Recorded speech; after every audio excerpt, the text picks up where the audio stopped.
Sa bahay ng mga Ong, Chapter 4. Adrian, with her boyfriend Kin, just arrived. Sinalubong sila ni Estrelita, ang kanyang mommy. Just after she kissed her on the cheek, dumating naman ang kanyang daddy. Beneso niya ito. Good afternoon, Tito. Good afternoon. How's school? As usual, we had a great day, Dad. How about you and the business? Tugon ni Adrian sa mas siglang tono. She still feel the annoyance Skylight provide her when they met her earlier at the academy. Pero ikinukubli niya iyon sa pamamagitan ng pagngiti. She wants them, her daddy, and her boyfriend to believe that she's a caring, kind, big-hearted woman, especially towards about her stepsister. Well, still as good as yesterday. Mr. Ong replied, smiling. They sat on the sofa as the maid served their snacks. Ang tagal nyo kasing graduate. The company is waiting for the two of you. Napangiti si Kin dahil sa narinig. Ilang buwan na lang po ang hihintayin. Sabi nito, while Adrian held his hand as they both smiled together for each other. Iyon din naman ang gusto nila. Ang pareho silang makapasok sa kumpanya ng matandang Ong at pareho silang makinabang sa yaman nito. They have been planning this since almost a year ago with Estrelita at hindi kasama sa plano si Skylight. They do not want Skylight to get involved in any of Mr. Ong's property. Sa kanila lang dapat ang mana. Anyway, Dad, nakasalubong namin si Skylight kanina sa school. Pumapasok na pala siya ulit. She sounded so gentle and tranquil, yet her inner liquids are boiling up in irritation for that woman who she considered as her greatest rival. Hanggat maaari, ayaw niya sanang banggitin ang kahit na pangalan nito. She doesn't like Skylight. She doesn't like her at all. Simula bata pa sila, kaagaw at kaaway na ang turing niya rito. She wished Skylight wasn't born in her own world. Paano siya nakapag-enroll? Saan siya kumuha ng pera? Mr. Ong's face became dark as soon as he heard the news. Adrian secretly smirked. Alam niyang galit pa rin ang kanilang ama kay Skylight at dahil iyon sa mga ginawa niyang paraan. At gagawa pa siya ng maraming paraan upang lalo itong kamuhian ng matanda hanggang sa mawala na ito ng tuluyan sa kanilang landas. I don't have any idea too. Sinabihan ko siya na kung may kailangan siya, lumapit lang siya sa akin. But she said she doesn't need anyone or anything from us. That punk. Ganun na nga ang nangyari sa buhay niya. Ang taas pa rin ang pride niya. Lalo siyang napangisi nang makitang nanggigigil sa galit ang kanyang ama. That's right. Gustong-gusto niya ang nakikita niya. But I think she's okay naman, Dad. Actually, she's with a man when we saw her. Maitsura naman yung lalaki. Pero parang hindi natin kapantay. You know, mas mababa. Kaya nga I'm worried about Skylight. Don't be. Bahala siya sa buhay niya. Mr. Ong hardly sighed before standing. Magpapalit lang muna ako ng damit. Magmerienda lang kayo dyan. Sabi nito sa dalawa, tsaka ito pumanhik sa taas ng bahay. Adrian sighed, twitching her brow as she took a sip of the orange juice. Kapag kuwan ay tumingin siya ng makahulugan sa kanyang boyfriend. I noticed you earlier staring intently at Sky. What's the meaning of that? Nagdududa niyang tanong. Ayaw na ayaw niyang tumitingin sa ibang babae si Kin, lalong-lalo na sa kapatid niyang ex pa naman nito. She felt warm when Kin held her cheek. She's in front of us. Malamang titingnan ko siya. Magduda ka kapag hindi ako magkatingin sa kanya ng diretsyo. He stated with comfort. Otomatikong bumaba ang kanyang pagdududa. Anne, I choose to hurt her. To be with you. Hindi ka na dapat pag nagsiselos. Alam na alam talaga nito kung paano siya paamuin. Because as she heard those words, ngumiti siya bago niya inilapit ang kanyang mukha dito upang bigyan ng halik ng masuyo. Fortunately, wala na sa paligid ang kanyang mga magulang kaya naging malaya sila na mas palalimin ang paghalik. After a few seconds, they stopped the scene. I think I just want to make love with you, babe. Nagpakita ng pilyong ngiti si Kin. You're naughty ever. Hindi mo ako masisisi. Last week pa nung huli nating ginawa yun. How about continuing this on my bedroom? Kin unhesitatingly agreed. Ito ang isa sa mga dahilan kung bakit nito nagustuhan ang dalaga. Adrian is always on the go, always hot and always naughty. Napapaligaya siya nito sa kahit na anong oras. And that is something na ni minsan ay hindi nito naranasan kay Skylight. Afterwards, Adrian's room was already filled with soft moans and the sound of the creaking bed. Meanwhile, inside Skylight's apartment, she was ready to feed her hungry baby and was about to expose her breast when she noticed a pair of eyes staring at her. Pasimple niyang inayos ang kanyang damit at hinarap si Dylan Eros habang karga niya ang kumiiyak na sanggol. What are you still doing? Don't you want to move her? Pinalayas ka sa bahay niyo, di ba? Huwag mong sabihin hindi ka nahihiyang makakitira ka sa bahay ng best friend mo. Go and move your things, sir, bago pa magbagong isip ko. Pahayag niya. Ayaw lang niyang makita nitong nagpapa-breastfeed siya kaya pinapaalis na niya ito. Hindi kaagad nakapagsalita si Dylan Eros. Then she noticed that he looked so stunned. Tapos nagsalita din ito ngunit tila hindi pa natatauhan. Your baby's beautiful.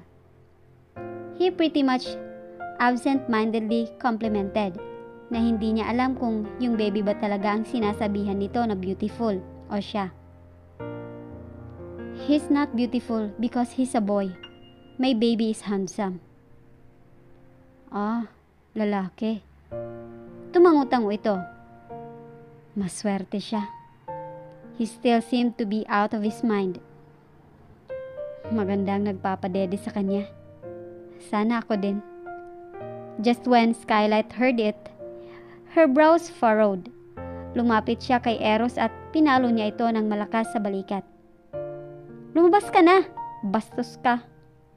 That's when Dylan Eros went back to his senses. Napatayo agad siya. Oo na. Ito na nga, lalabas na nga eh. Babalik ako after. Pag wala ka pa hanggang alas 8, huwag ka nang magpapakita sa akin.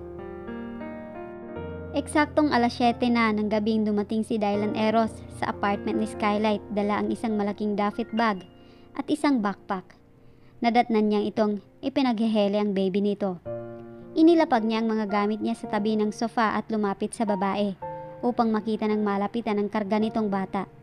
The baby was behaved and almost about to sleep. Though it's a boy, napansin niya agad na marami itong facial features na namana sa ina nito. Ano ulit ang pangalan niya? Alanganin niyang tanong dahil hindi niya matandaan kung nasabi ba iyon ni Skylight sa kanya o hindi pa. Hindi ko pa nasabi sa'yo. His name is Ayus. Skylight answered using a voice so gently. Ano? He wasn't focusing that much because his attention is at her luscious lips.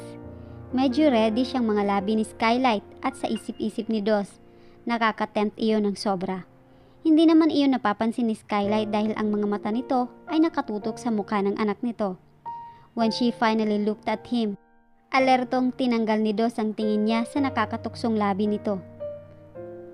Ayus, the complete vowels of S.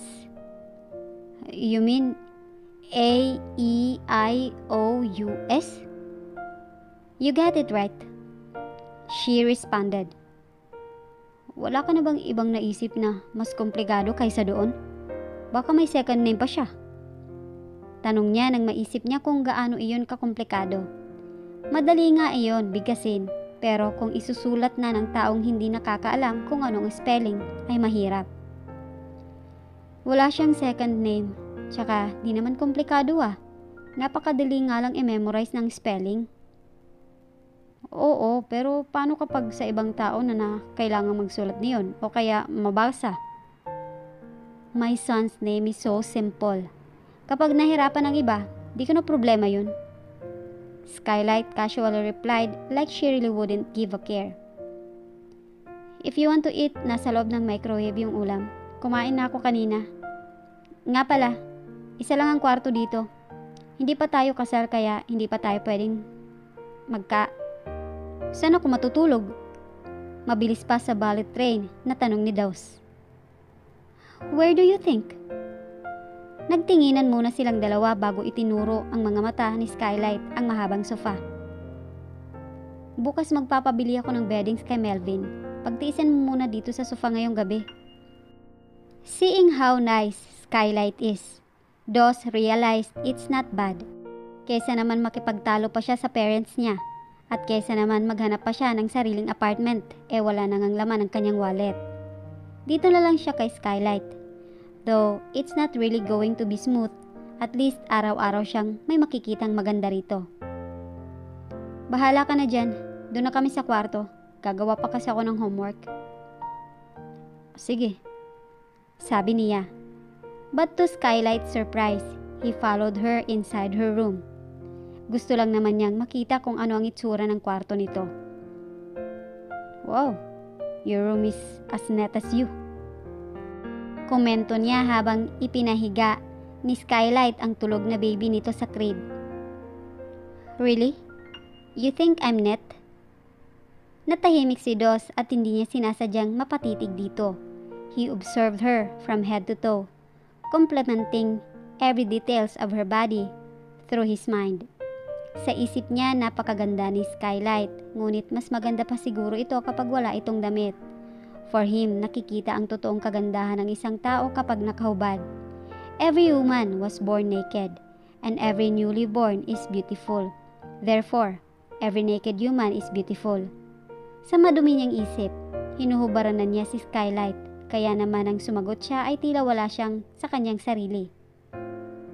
Yeah, you're so neat and tidy. Napansin ni Skylight ang kakaibang pagtitig ni Dylan Eros sa kanyang katawan. Her eyes narrowed as her eyebrows furrowed. Naintindihan niyang lalaki nga lang talaga ito.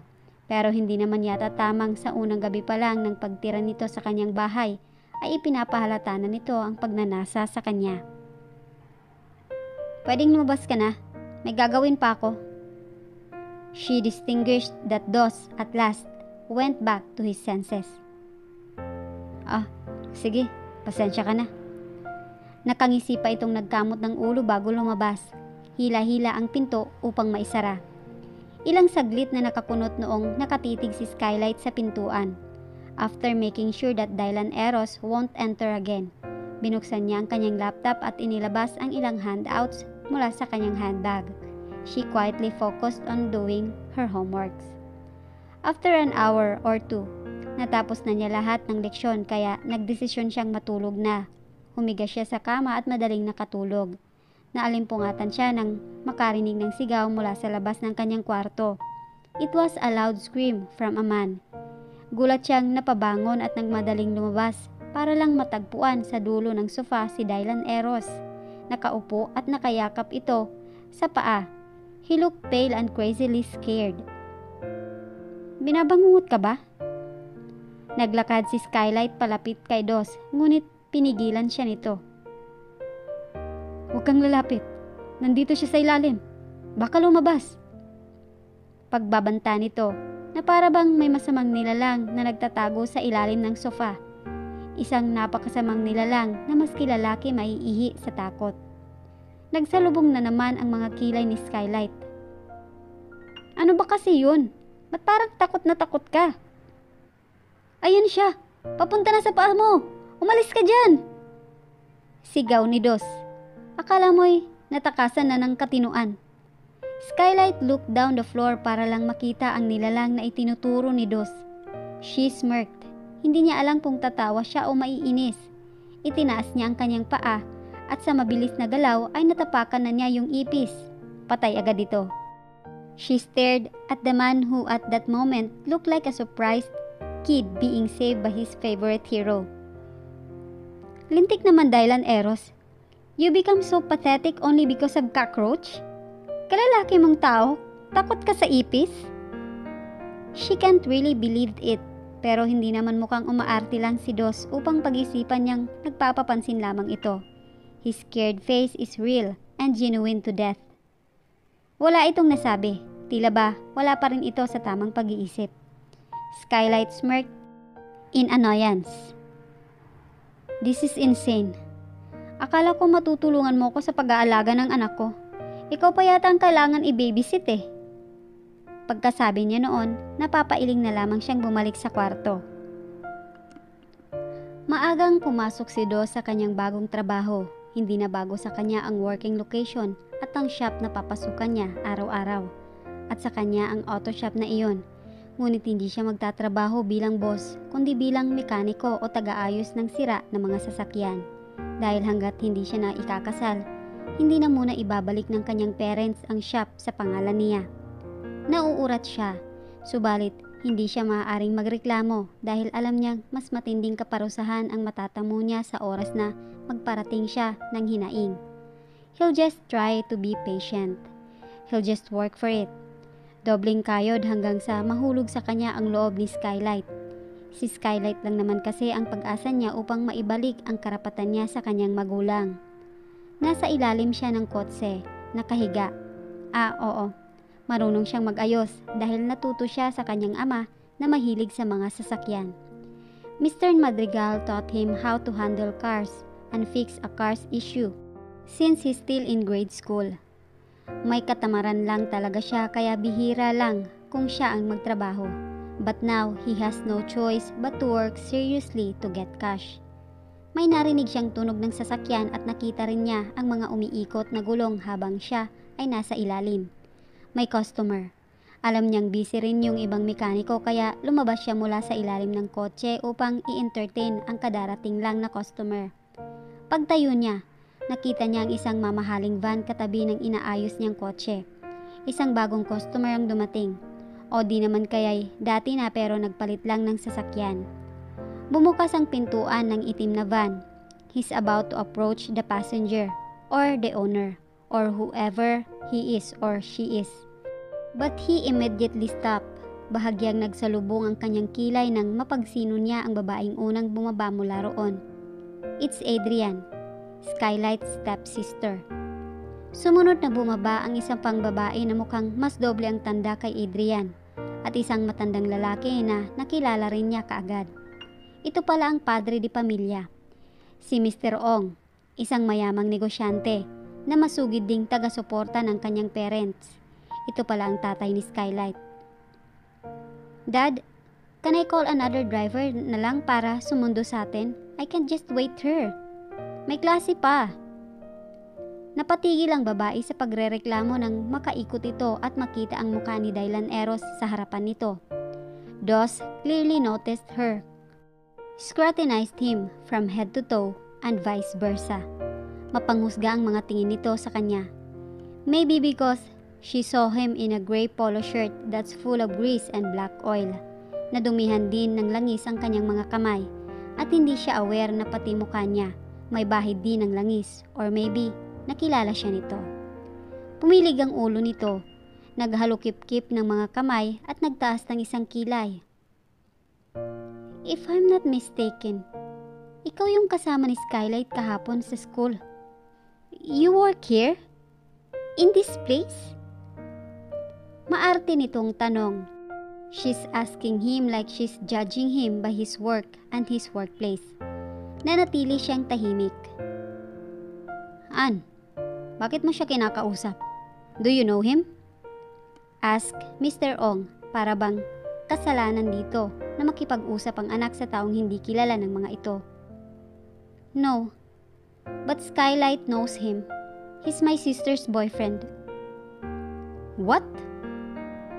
Is Mr. Ong overreacted reaction? Tiningnan nito kaagad si Dylan Eros nang may panghuhusga. Mekaniko ka dito? Tanong ng matanda sa kanya. He answered him by a nod. Do you know Skylight, Ong? Totoo bang boyfriend ka niya? Napasulyap ng matalim si Dos kay Adrian. Kung nakilala siguro niya ito sa ibang pagkakataon, malamang pupurihin at pagpapantasyahan din niya ang ganda nito. But right now, ini-imagine niyang may lumalabas na sungay sa ulo nito at buntot sa puwet nito. He will never like nor want someone like her, plastic at mata pobre. He sighed and looked at Mr. Ong. Girlfriend ko nga si Skylight. Saglit siyang napapikit. Engaged na pala kami. Saad niya nung maalala niya ang agreement na pinirmahan niya kahapon. Yes, he's already engaged at dapat niyang itanim yon sa utak niya. What? Si Skylight? That kid is stupid. Nakikipagrelasyon siya sa kung kani-kanino lang. She's not using her brains. Galit ang mababanaag sa mukha ni Mr. Ong, namumula ang muka at leeg nito. While Dylan Eros instantly got pissed. Hindi niya gusto ang kanyang narinig. Sir, hindi ako kung sino lang. May identity ako. I don't care about your identity. You're just an employee of this auto shop. Hindi ka bagay sa anak ko. Hindi bagay ang isang basurang punong-puno ng grasa sa pamilya namin. Stay away from Skylight. Paano kung ayaw ko? Banat niya sa malamig na tono. Ngayon, alam na niya kung bakit mas pinili ni Skylight na tumirang mag-isa kasama ang baby nito kaysa pumisan sa bahay ng kanyang ama. Her father is a devil and surely their house must be a hell. Sir, hindi porket nababahira ng grasa o langis ang suot ko, basura na ako. Nakuha ko to sa pagkukumpuni ng sasakyan. Ginagawa ko to para mabuhay. Siguro mukha pa siyang kalmado sa panlabas, but his blood is starting to boil up. Hindi na niya kayang tagalan pa ang mga matapobreng ito. Ngumisi si Mr. Ong. You don't look like you're a decent guy. I pity my daughter for choosing you. She made a big mistake. Tapos tumalikod na ito. Sa ibang auto shop na tayo. Baka lalong masirang sasakyan ko sa mga kamay ng isang hampas lupa. Malakas ang pahayag nito na sinadya pa talagang magparinig kay Dos. Umakyat ng muli ang tatlo sa van. Di nagtagal, umatras na ang sasakyan at tuluyang umalis. Matalim ang tingin ni Dos sa van nito hanggat mawala na ito sa paningin niya. Mukhang gusto niyang pumatay ng mga oras na iyon. He looked really mad. Ngayon lang siya naghusgahang basura o hampas lupa sa buong buhay niya. And he believes he doesn't deserve it. Napahinga na lang siya ng malalim. Hoy muchacho, ituloy mo na yung inaayos mo sa ilalim ha. Hampas lupang to. Huwag tatamad-tamad. Matatanggap ka rin ng father-in-law mo. Tumingin siya ng matalim sa kaibigan niya at acting owner ng auto shop na si Gian. Tawang-tawa naman ang huli sa pang-aasar sa kanya. Then he gave Gian a death glare.